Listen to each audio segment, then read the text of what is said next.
How sustainable is the rally in small caps? Is this predicated purely on Fed cuts alone, or are there other factors driving this rotation we're seeing playing out right now? Hi, Dan. Thanks for having me. Actually, the rally that you are noticing on small cap right now has happened about 5 days ago. And if you look at the outperformance of small cap versus large cap right now, you are about 12% in favor of Russell's versus the S&P. Now, this is due to several factors. You mentioned lower rates from the US. This is supportive, but that was expected.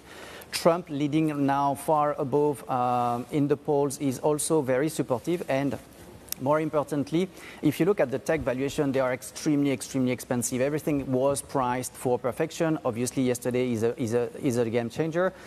What was looking cheap here was the small caps, the value, and all those names are rallying, closing the gap with the valuation that you could see on tech primarily. That's how we explain it here.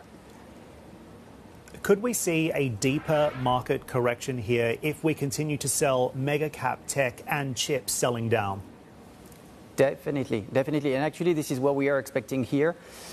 We recommend clients to hedge their portfolios. The good news is if you are large, heavy on tech, buying a put on the S&P for 1 year costs roughly 4%. This is a no-brainer. You are trading at historical high level. If you have NASDAQ exposure or more tech, you should probably look at a NASDAQ put or put spread just to hedge your portfolio. Yes, we could expect a correction going on. And the reason for that is because the US economy is progressively slowing down. We are expecting a 1.5% growth rate next year. And this is not sustainable with the valuation that we see right now. So yes, we are expecting some more correction as the year ends approach. Can you put a percentage on it for me? How bad is the selling going to be, particularly as we come into the US election? I've heard 7%, I've heard a 10% correction before the election. What's your take, Antoine?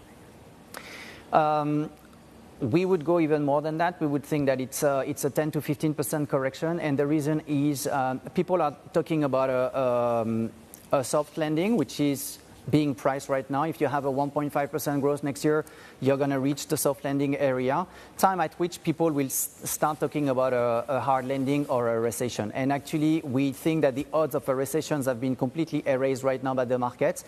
We believe this is a mistake. You could be in a situation, especially if you have the decoupling that Trump is calling for, US economy being decoupled entirely with China. That's going to have an impact on the real GDP. And we do think that the correction may happen actually next year. By the end of the year, a negative 10% is something that is of a high probability for us.